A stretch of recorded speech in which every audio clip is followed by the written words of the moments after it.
Hello everyone. In this screencast we'll look at how to prepare your marks for reporting come learner profile time. We'll look at two different examples, one for the grade 9s and one for the K to 8s.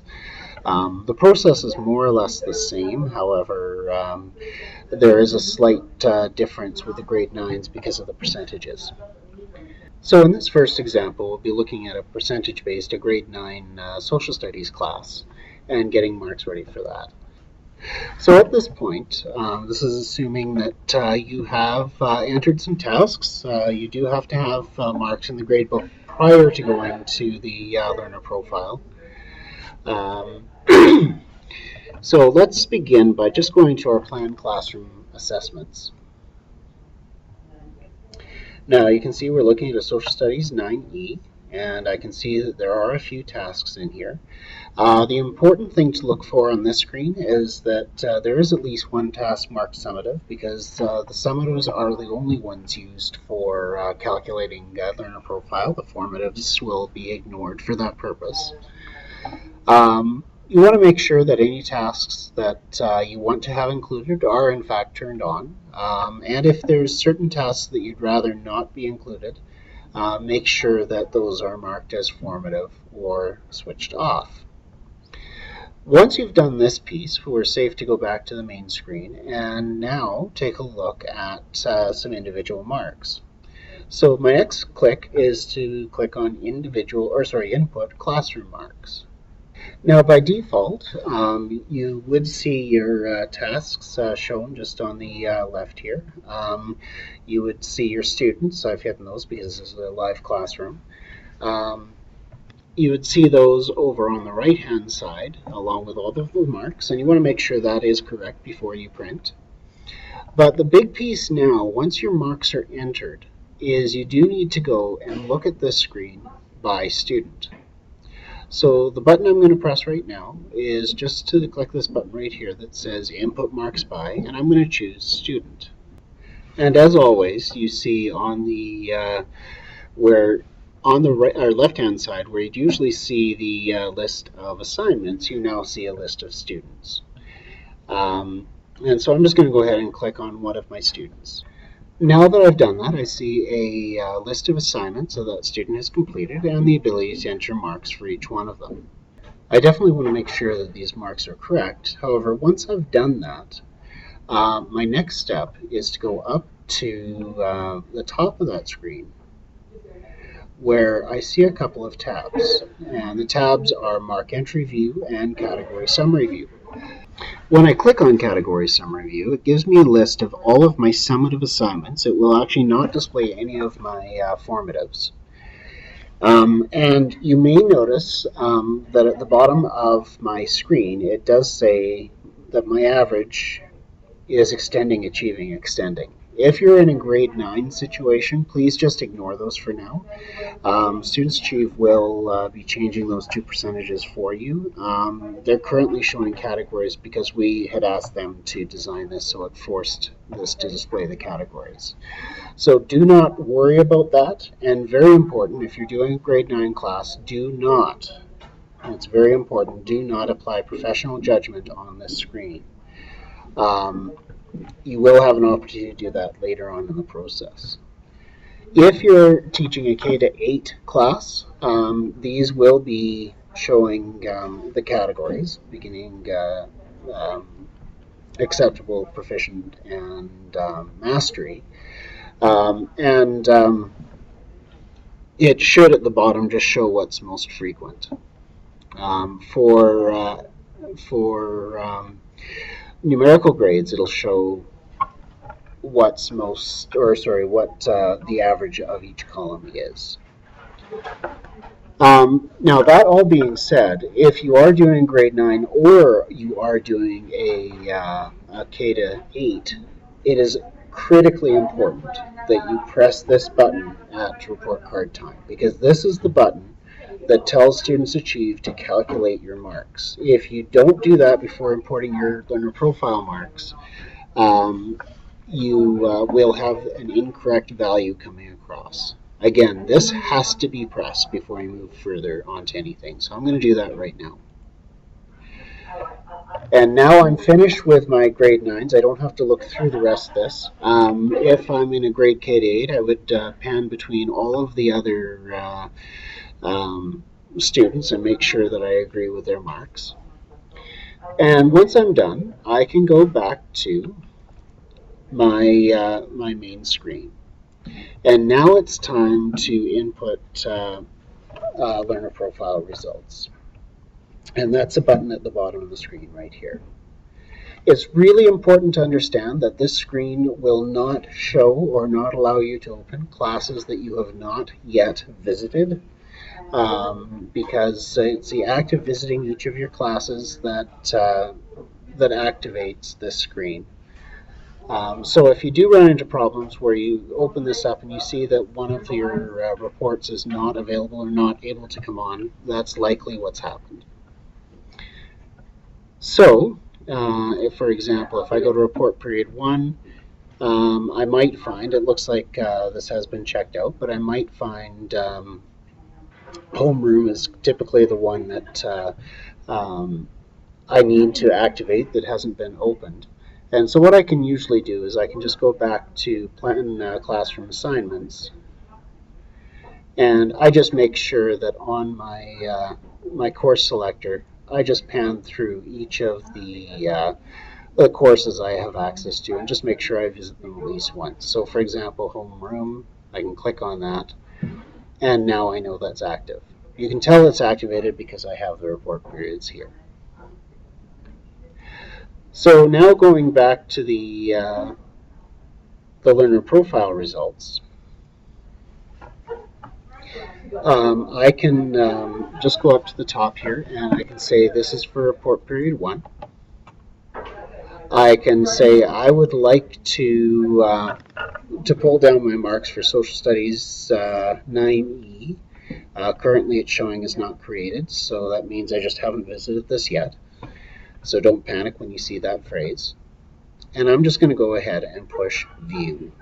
Now when you come into the view menu, you should just see a list of program, social studies, or whatever your course is, and then a list of all of the different outcomes. Initially it'll probably be blank. Don't panic on that. The next process is going to fix that. It's also important to note that even if it isn't blank, it doesn't mean that it's correct until you've actually done this process. So the first step is I want to check this out. And the reason there's a checkout system is because we don't want to have two teachers editing this page at the same time. So what I have done though is I've checked it out, and now initially it does pull down all of my marks from my gradebook. I do want to double check that though. So what I'm going to do, just in case some of them are not correct, is I'm just going to push this import classroom results. And you can do this at any time. What it does do is it pulls down all of the marks that are currently in your gradebook as of right now. So if you happen to change something in the gradebook and you want to make sure that that's set as correct, you just put this or click on import classroom results and it'll just re-import. You'll see that these ones happen to be percentages because it's a grade 9 report card. However, if it was a grade K to 8, those would be categories. In some of these situations where you happen to have a blank because that student hasn't submitted something or they're being assessed differently, when you click on this, you can, excuse me, you can see some other options that can be displayed in that. So refer to IPP. So if this particular course is being adapted, refer to IPP would just inform parents that there's no mark to go in here. It just will be referencing goals that are written on the IPP. Again, incomplete, which means I don't have enough information to assess this student yet. Not applicable, meaning that for this particular course, we're never going to assess this. or not addressed, which means we haven't got there yet. And all you have to do is simply click on that, and it will populate. And whatever is in this box is what will show on the report card or on the learner profile. So currently, for example, this student under process skills on their learner profile will show 55. Under government on their learner profile will show 63. And under issues for Canadians' economic systems will show a 60. The last thing I need to change on this screen is under program. You can either select a regular program, which means that this is a student that is capable of meeting the curriculum as written. Adapted, if it's on an adapted program, and that will toggle a box to appear on the learner profile that identifies a student as adapted. Or ESL, which again will toggle a box on the learner profile to identify them as English second language. And all of that needs to be done before you finish your learner profile. Once I'm finished with this class, all I need to do is go to my save options. And I have really two things I would choose on this piece. Number one is if I want to come back to this, I haven't finished my work on it, I want to go back and do some more work on it, I would save and check in, which means that you'll save it, but I can come back and change it later. Or if it's ready to go to the office, I would hit save and submit. And all that does is flag it so that the office knows you're ready to go. Make sure when you are finished, though, that you do click that save and submit, because that is how your office staff will identify that this is ready to print. For this person, I'm just going to save and check in because this is going to be worked on in the near future. The other piece that I'm going to need to go to once I've finished all of my courses is you'll notice at the top I have the ability to select different classes.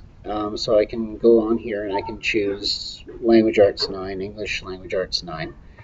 However, for this purpose, the next piece I want to click on is my homeroom. Now, homeroom is a little bit different because a lot of what goes on your homeroom portion is text-based. So the process works exactly the same way. So I can come up here and I can check that out. And when I check it out, it gives me a pile of drop-downs. On the screen, I can then click on those drop-downs and assign values to them. So for responsible learners, you have the option of rarely, sometimes, inconsistently for each of these indicators. If you can't remember what the indicators are, just hover your mouse over them and you'll get an example of what it means. So, for example, follows school classroom rules, treats adults and other students with respect and dignity, etc. That is what shows up on the learner profile, and you can just assign that right here. Comments can be entered over on this side where you see responsible learners. So that's a responsible learner box that appears on the front page of your learner profile, and the general comments, which appears on the last page. Language-wise, for the general comments, it's important to recognize that the heading for that box actually says areas of strength, areas for improvement, and next steps. And so what you put in this box should match that piece. It should also only reference the academic pieces. Responsible learners, again, shows up on the front page, and that's referring to those areas assessed by responsible learners. Once again, when I'm finished this piece, once I've entered my comments, I have the option of either save and submit to send this to the office because I'm done, or save and check in. And that's it. Once you've finished all of that, your learner profiles are ready to print, and you can continue moving to your next class. I hope this was helpful. As always, feel free to give me a shout if you have any questions on any of this, as well as Sally if you're looking for some immediate support.